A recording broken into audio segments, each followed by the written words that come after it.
Mr. President, a new generation that is not hampered by the burdens of nostalgia.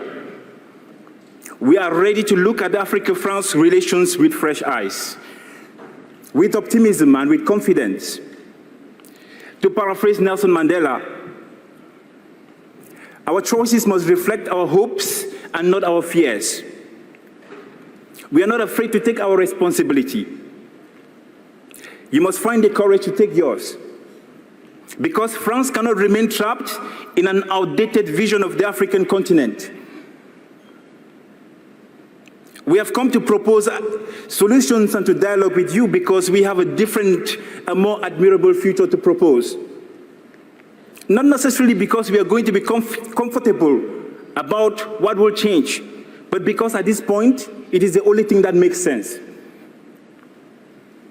But before we present this vision to you, Mr. President, there are some profound truths that need to be told in order to clear the air. And that is why I invite Adele on stage to present the facts. Thank you very much.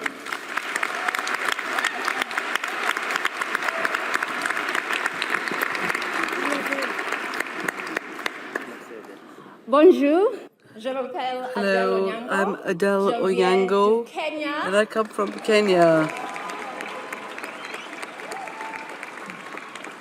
And that is exactly as far as my French will take me. So, I'm really honored and happy to be here today because I think it is no secret that the current relationship between Africa and France is complicated. And in order for us to build a relationship that addresses issues that affect not only Africa, not only France, but the globe, then it's important for us to interrogate this very complicated relationship and ask ourselves three things.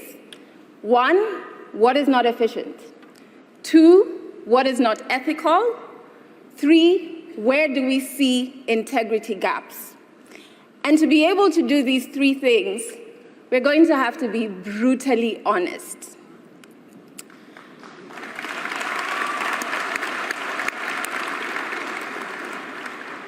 The history of colonization is understandably very important.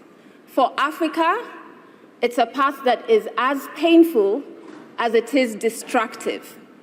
And the effects of colonization can still be felt to date. And I'm not just saying economically, but even on an interpersonal level. We, as Africans, feel the pain of colonization every single day.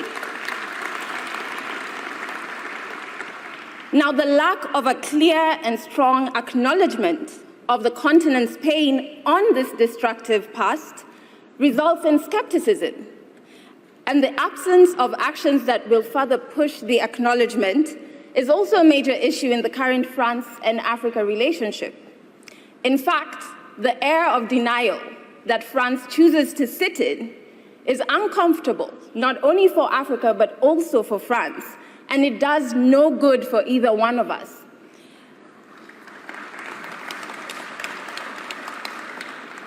How can you trust the source of your pain when the source doesn't acknowledge it? What we end up with is skepticism on what exactly does France stand for. And so we ask you, Mr. President, how strong can a relationship that is built on pain, that is built on skepticism, and that is built on lack of trust really be? We, not just as a team here, but all of us in this room, and the 5,000 who helped with the report, and the millions more on the continent and off of the continent, want a commitment from you, Mr. President, that you will join us in the eradication of La France-Afrique, which is a very unfair dominance, and it has to end.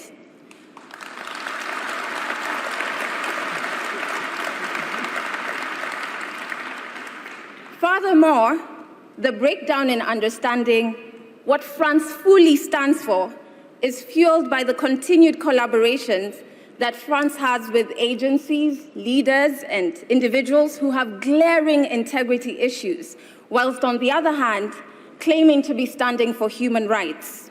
So on one hand,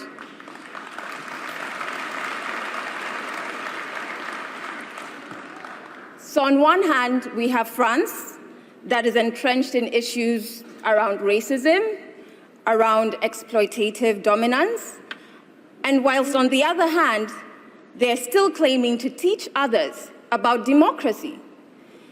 These are two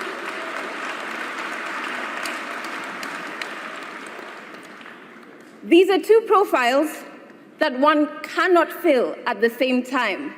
And when you try to do that, we find it rather arrogant. What it creates is a cognitive dissonance, which is that discomfort you feel because of these two conflicting values.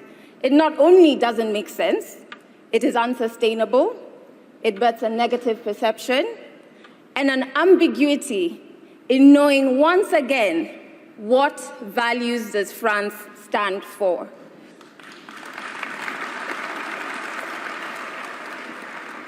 Now, it is very clear, because we are all here, that the current relationship is imbalanced. It's not collaborative, and in some instances, it's exploitative.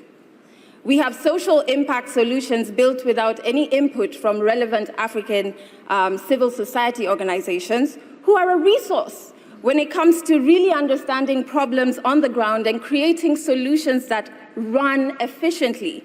And they're a resource that Africa is willing to lend to France. Let's also not forget that whilst we in this room are here because we want to change and repair this relationship, there are some who are benefiting from this current dysfunctional relationship, be it private businesses from France on the continent with non-ethical practices, or corrupt individuals and groups from both France and Africa. This group, and the lack of a very loud and public condemnation of this, obviously fuels skepticism.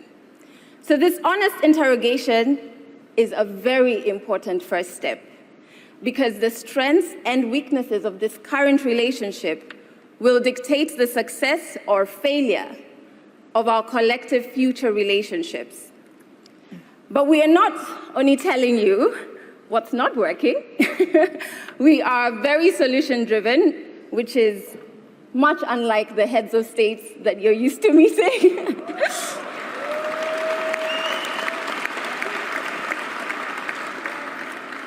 We know exactly what you need to commit to today, and we have a clear path on how we can achieve that.